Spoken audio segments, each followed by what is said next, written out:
كنت بمتحن. خلاص. امال حضرتك فاكر ايه يعني؟ خير الكلام ما قل ودل. بس طبعا مش بعمل الفيديو ده كله علشان اقول اني بس كنت مسحول في الجامعه والكليه والامتحانات وما الى ذلك. كان في حاجه كمان بتحصل، بس الحقيقه عايزين نروح مشوار مع بعض عشان اوريكم.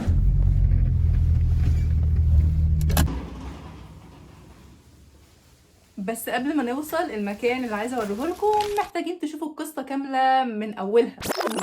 استنوا لاخر الفيديو، في كام حاجه مهمين في الاخر. من شهور كتير قوي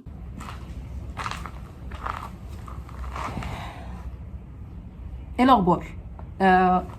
زي ما انتم شايفين ما فيش اي حاجه لسه، بس ممكن نعتبر ده بدايه لحاجات كتير ممكن تحصل قدام. هنشوف بقى بعد حبه ايام كتير ايه اللي ممكن يحصل في المكان ده.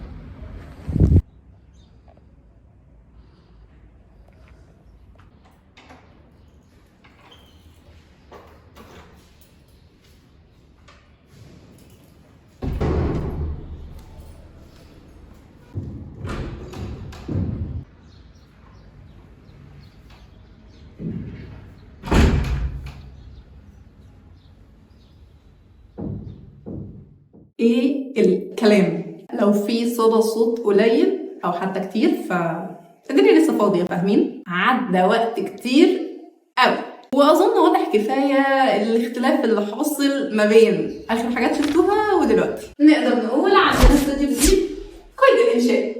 لسه ما خلصش، بس العدة كان كتير قوي. ودلوقتي اعتقد انتوا فهمتوا ليه كان مفيش فيديوهات كتير الفترة اللي فاتت، وخصوصا على اليوتيوب. كان في ريلز صغيرة هنا وهناك، بس ما كانش فيه الكونتنت الاساسي اللي احنا متعودين عليه مع بعض، لاني كان نفسي العودة المرة دي تكون مختلفة. وبجد بجد يعني جوايا كده سعادة كبيرة قوي ان المكان ده خلاص ابتدى يخلص، وهتشوفوا دلوقتي الرحلة واحدة واحدة مشيت ازاي.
اعتقد ما فاضلش غير ان احنا حرفيا نبيض الاوضه. ثواني، اعتقد بنمعجن الاول وبعد كده بنبيض، صح؟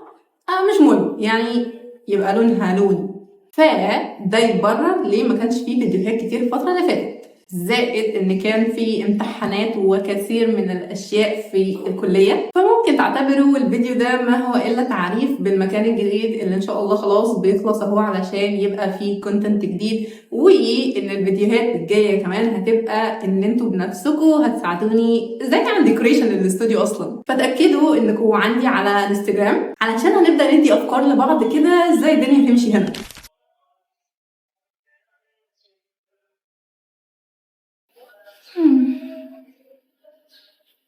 فرهطت الصراحة من الوقفة، فهنكمل باقي القصة من هنا. المهم كنت بقول ان خلاص الاستوديو تقريبا شبه بيخلص. اي نعم في مشاكل كتير، مش كتير قوي بس في شوية مشاكل، زي ان لسه مفيش شبابيك، والأسوأ ان احنا لسه مركبناش الاسانسير. هتقولي دي مش مشكلة، هقولك لو ما كنتش في ال11، بس هل تفتكروا انا اهتم؟ لا. وفي مشاكل تاني هتفتكروا برضو ان انا اهتم بيها؟ لا.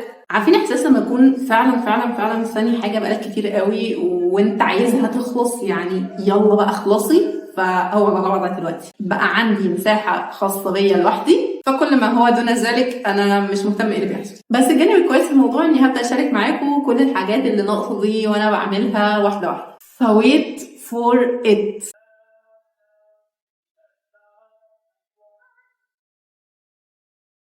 ودي كده تقريبا كل القصة. ندخل بقى في الكلام المهم. قريب جدا في فيديو شبه فيديوهات التفصيل اللي تقريبا اغلب الناس الموجودة هنا في القناة بتحبها جدا، بس هو مش فيديو تفصيل. ممكن تخمنوا كده هيكون ايه. وادعوا لي كتير جدا ان الاستوديو او الاوضه الجديده او ايا كان عايزين نسموها ايه يخلص بسرعه جدا. هتشوفوا شويه فيديوهات هناك عظمه، تحفه، بيرفكتو. وكان في حاجه تاني كنت عايزه اقول لكم عليها. هي كانت ايه؟ افتكرت. الشباب فاكرين بالنسبة للفيديو ده عملت فستان خطوبتي بنفسي اللي كان بيرفكتو. هنحتاج بس نعمل تعديل صغير قوي في الكابشن بتاع الفيديو. ممكن نخليه عملت فستان خطوبتي لما كنت مخطوبة او مخبوطة، يعني ايهما اقرب. واللي لسه ما فهمش، الخطوبة اتفسخت، وللناس اللي مش مصريين اللي بيتفرجوا على الفيديو فالخطوبة اتلغت. والحقيقة هستعير كلمة احد الدكاترة اللي سابوا بصمة في حياتي الترم ده، انا ما بقتش مخطوبة not anymore. بتطلع لي في احلامي حرفيا الكلمه دي. وفي النهايه دي كل حاجه عندي في الفيديو ده. عارف اني غبت كتير قوي الفتره اللي فاتت، بس ممكن بقى نقترح لبعض لو عايزين مواضيع نتكلم عنها تاني فتكتبوها تحت في الكومنتس. واتاكدوا انكم عاملين سبسكرايب عشان تشوفوا كل الفيديوهات الجايه. وبس كده، سلام.